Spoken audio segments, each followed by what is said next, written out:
दाता भला करे। अंजनी पुत्र पवन सुत नामा, महावीर विक्रम बजरंगी। अंजना के बारे में ये कहा जाता है कि वो इंद्र के दरबार में कुंजस्थला नाम की एक नर्तकी हुआ करती थी, जिसका पवन देव के साथ मोह हो गया और पवन देव को उसके साथ मोह हो गया। आहिस्ता आहिस्ता ये निकटता बढ़ती गई तो देवराज इंद्र की तरफ से उनको ये अनुमति हुई कि वो कहीं पर भी विहार के लिए जा सकते हैं। तो एक बार वो विहार करने के लिए धरती लोक पे आए और एक बहते पानी में वो आपस में किलोल कर रहे थे, यानी कुंजस्थला हाथों से पानी भर भर के पवन देव पे डाल रही थी और वहीं साथ में मतंग ऋषि का आश्रम होने के कारण मतंग ऋषि उस दरिया के किनारे समाधिस्थ बैठे थे। तो उनके ऊपर जो है वो जब छींटे पड़ी तो उनका ध्यान भंग हुआ। तो उन्होंने कुंजस्थला को रोका, लेकिन वो नहीं रुकी। तो उन्होंने कहा कि तू क्यों बंदरिया की तरह चंचलता में आई हुई है, तो तेरे को जो है ना वो बंदरिया होना। तो कुंजस्थला जो है ना तो वो तत्काल रूप में बंदरिया में बदल गई। तो जब पवन देव ने जाके इंद्र को बताया तो उसने कहा कि तू अपनी जिम्मेवारी पे, अपनी जवाबदेही पे उसको लेके गया था स्वर्ग की नर्तकी को, तो तूने ये किया है, तेरे से अपराध हुआ है और ये तेरा अपराध क्षमा योग्य नहीं है और मैं तेरे को अभी इसी पल इसी वक्त स्वर्ग से निष्कासित करता हूँ, जहाँ वो वहाँ तू भी चला जा। तो कुंजस्थला बंदरिया के रूप में पवन देव भी उसके साथ। तो अब जब मतंग ऋषि से पूछा कि अब इसका उद्धार कैसे होगा, इसका निवारण कैसे होगा, तो ऋषि ने कहा कि आने वाले समय में कुछ ऐसा होने वाला है जिससे इसका नाम जो है अब रहती दुनिया तक जो है ना वो होगा। बहुत बड़ा कोई परमेश्वर का कार्य जो है ना वो इसके द्वारा सिद्ध होने वाला है।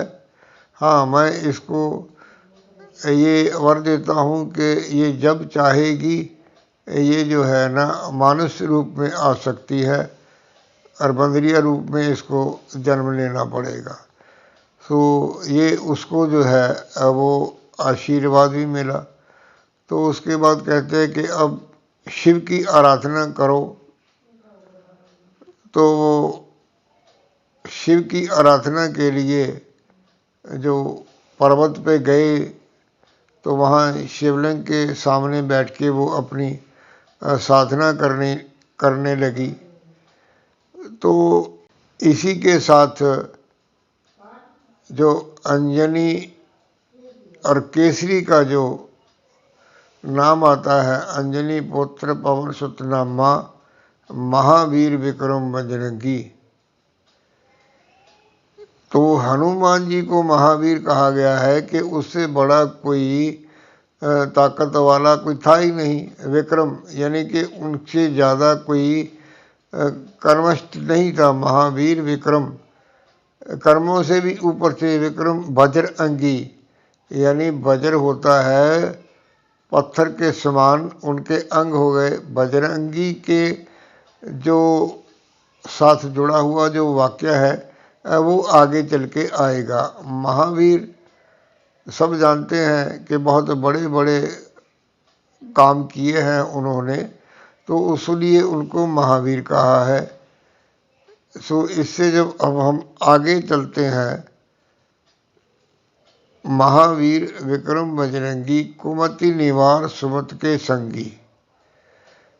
जो लोग बुरी मत वाले थे उनको जो बजरंगबली वो छोड़ देते थे, उनका संग नहीं करते थे। जो सुमति वाले थे उनका वो हमेशा ही संग करते थे। महावीर विक्रम बजरंगी कुमति निवार सुबत के संगी कंचन वर्ण विराज सुवेशा। कंचन यानी सोने के समान जो है ना उनका बदन चमकीला था। कंचन वर्ण विराज सुवेशा यानी बलवान सुंदर अति सुंदर उनका विराजना हुआ करता था। विराज सुवेशा कानन कुंडल कुंचित केसा।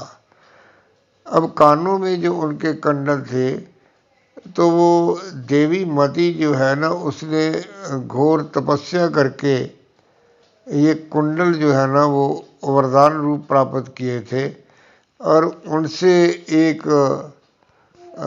दैत्य ने छीन लिए और छीन के वो पाताल लोक में चले गया। तो बजरंग बली ने जब उससे पूछा कि माता आप क्यों उदास हो, क्यों रो रही हो, तो उन्होंने ये सारी बात बताई। तो बजरंग बली ने पाताल लोक में जाके उस राक्षस को हनन करके तो वो कुंडल लाके वापस जो है ना और वो माता को दिए। तो माता ने प्रसन्न होकर वो कुंडल हनुमान जी को दे दिए और साथ ही उनको वरदान दिया कि कानन कुंडल कुंचित केसा यानी तुम्हारे जो केस हैं वो भी घुंघराले हो जाएगा। कानों में कुंडल देवमती ने दिए। कानन कुंडल कुंचित केसा हाथ वज्र और ध्वजा विराजे। ये जो वज्र के साथ जुड़ी हुई है कथा इसकी चर्चा आगे आएगी। ध्वजा कहते हैं कि उनके पास हमेशा जो है वो राम जी का ध्वज रहता था। हाथ वज्र और ध्वजा विराजे। अंजनी पुत्र पवन सुत नामा महावीर विक्रम बजरंगी कुमति निवार सुमत के संगी कंचन वर्ण विराज सुवेशा कानन कुंडल कुंचित केसा हाथ वज्र और ध्वजा विराजय कांधा मूज जनेऊ साजय शंकर सुवन केसरी नंदन तेज प्रताप महाजगवंदन। हनुमान जी के बारे में ये जो कहा गया है इसकी मैं चर्चा आप जी से कर रहा हूँ। कांधे मूज जनेऊ साजे, हाथ में वज्र है, दूसरे हाथ में ध्वजा है और कंधे पे मुझ का जनेऊ है। अब जनेऊ जो प्रतीक है जैसा कि हम लोग देखते हैं पंडित जो है उनके गले में होता है। सरल में हम लोग पंडित कह देते हैं कि ये विद्वान है, विद्या इसने जो है कंठस्थ की है, वेदों का शास्त्रों का ज्ञाता है, लेकिन इसको ब्राह्मण भी कहते हैं। ब्राह्मण शब्द के दो अर्थ हैं। एक तो है मन में बिरहा, परमात्मा से बिछड़ने का जो बार बार मन में ख्याल आता है ना उसको बिरहा कहते हैं कि मुझे उस परमात्मा से मिलना है। बिरहा मन में बिरहा का पैदा होना उसको ब्राह्मण कहा गया है। और दूसरा ये शब्द है ब्रह्म में रमन, ब्राह्मण। ब्रह्म यानी परमात्मा में रमा हुआ जो है उसको ब्राह्मण कहते हैं। ब्राह्मण हम कहते हैं ब्रह्म में रमा हुआ। तो हनुमान जी पंडिताई में भी निपुण, यानी जैसे शुरू में आया है ना विद्यावान गुणी अति चातुर, वो चातुर भी थे, विद्यावान भी थे और गुणी भी थे। ध्वजा भी उनके पास, वज्र भी उनके पास, जनेऊ उनका प्रतीक है कि ये विद्वान है। कांधे मूज जनेऊ साजे शंकर सुवन के भगवान शंकर के 11वें रुद्र अवतार हुए हैं बजरंगबली, हनुमान, या बचपन में जो था नाम इनका मारुति था। विद्यावान, गुणी, अति चातुर। विद्यावान भी थे, गुणी भी थे और चतुर भी थे। यानी ये सब ओर से जो कोई फंस जाते थे उसको भी निकालते थे और अब फंसते भी नहीं थे। मानसिक बल था और शारीरिक बल भी था। शंकर सुवर्ण केसरी नंदन। अब केसरी जी की चर्चा पे चलते हैं। केसरी जी राजकुमार थे जब, तो जैसे राजे महाराजों के स्वभाव होते हैं वो शिकार में जाया करते थे। आखेट में गए, हिरण को तीर मारा। हिरण भाग के एक ऋषि के आश्रम में चला गया तो ऋषि के शागिर्द ने कहा कि महाराज अपने आश्रम को दूषित कर दिया, यहाँ एक घायल जो है ना वो प्राणी आके गिरा है। तो पीछे पीछे जो केसरी था वो भी आ गया। तो उसने ऋषि से कहा, तपस्वी से कहा कि मेरा शिकार आया है, वो मेरे को दे दो। तो ऋषि ने कहा कि यहीं खड़े रहो, अंदर मत आना। दोनों में बहस हुआ। तो केसरी ने कहा कि मेरे राज्य में अपना आश्रम बना के बैठे हो तो मेरे को यहाँ आने को मना करते हो। तो ऋषि ने कहा कि तेरे को तेरे राज्य का घमंड है तो क्यों बंदर की तरह वाचलता दिखा रहा है, तो बंदर हो जा। तो बंदर तो वो हो गया, लेकिन फिर जब उसको थोड़ा ध्यान आया तो उसने क्षमा मांगी, अपने अपराध की, अपने ऊंचे स्वर में बात करने की जो क्षमा मांगी। तो फिर उसने पूछा कि इसका निवारण कैसे होगा, इस श्राप का।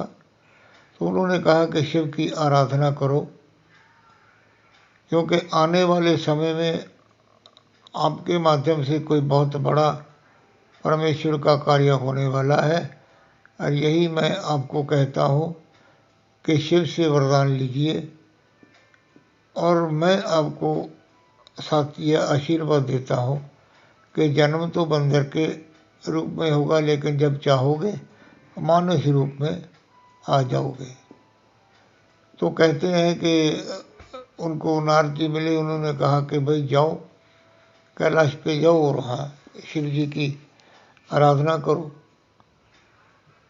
तो केसरी जी भी वहाँ पहुँच गए कैलाश में शिव की आराधना करने के लिए, और अंजना भी वहाँ पहुँच गई। दोनों ने वहाँ तपस्या की। शिव शंकर प्रसन्न हुए तो उनको आशीर्वाद दिया कि आपके माध्यम से आने वाले समय में कोई बहुत बड़ा कार्य होने वाला है, क्योंकि विष्णु जी राम रूप में आने वाले हैं। तब जाके जो है उनका जो श्राप था वो वर में बदला। तो दोनों अपने अपने चले गए, केसरी अपने राज्य में चले गए।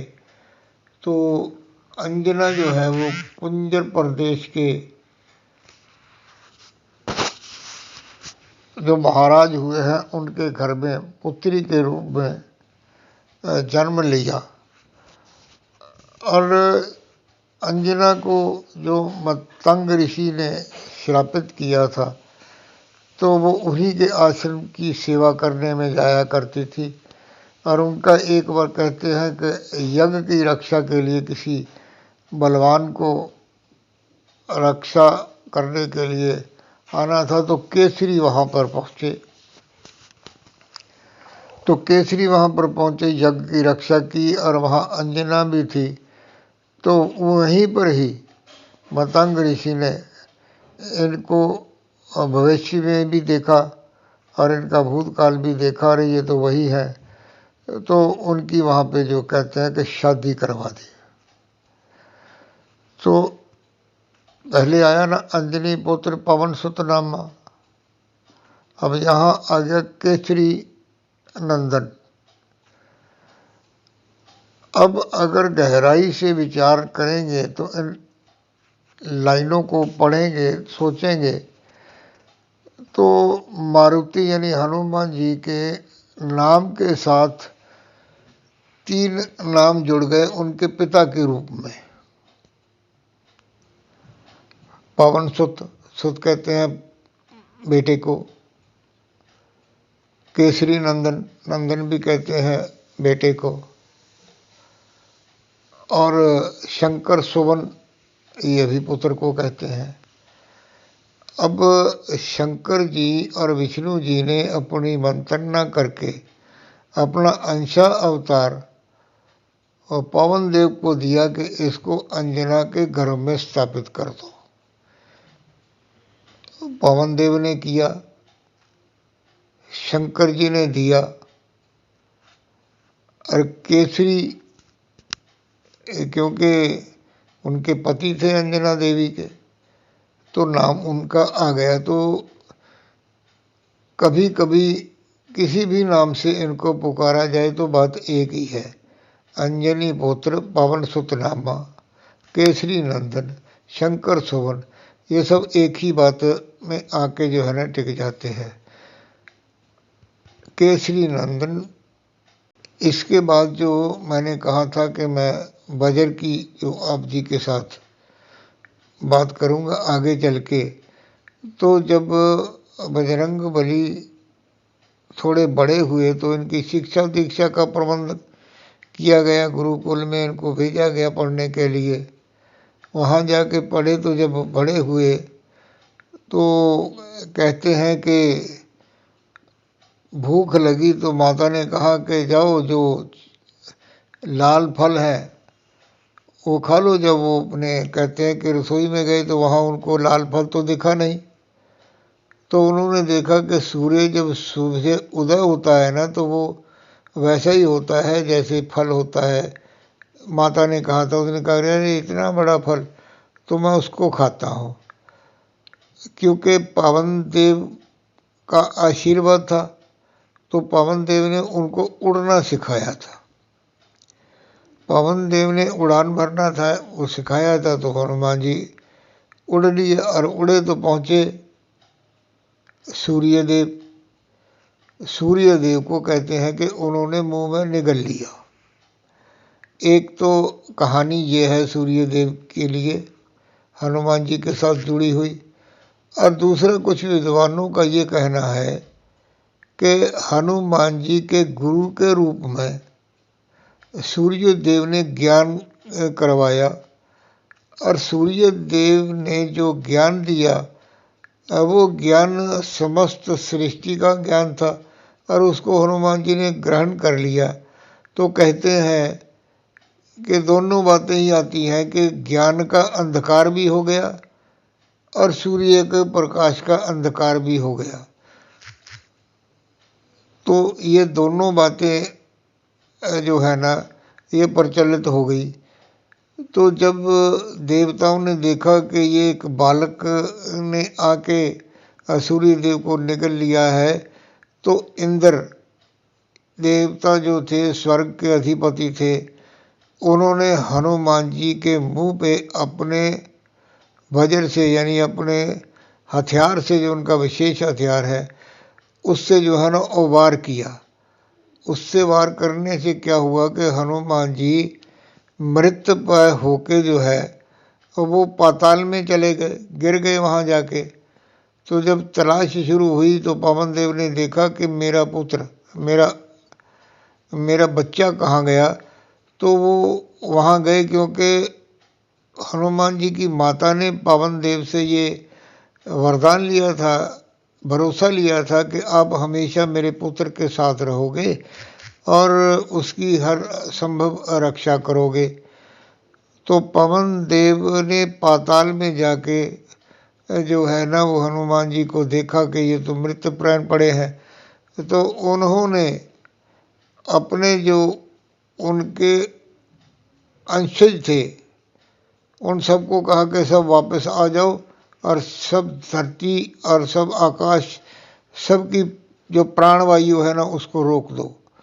वो प्राणवायु रुकने से जब हाहाकार मचा तो देखा कि क्या हुआ, तो कहने लगे कि पवन देव ने अपने गणों को वापस बुला लिया है और लोग तो तड़प रहे हैं और मृत प्राय हो रहे हैं, और अगर ये ना छोड़ी इन्होंने प्राणवायु तो सृष्टि में हलचल हो जाएगी, सारा विनाश हो जाएगा, वनस्पति जीव। तो सबने आके उनसे मिन्नत की कि क्या है अब इसका कारण। तो उन्होंने कहा कि मेरे पुत्र हनुमान को पहले जिंदा करो तब मैं इनको छोड़ूंगा। तब जाके वो जो है ना देवताओं ने हनुमान जी को जिंदा किया। तो इसके बाद जो उनको वरदान मिले इनकी चर्चा मैं आने वाली ऑडियो में करूंगा। धन्यवाद। दाता भला करे।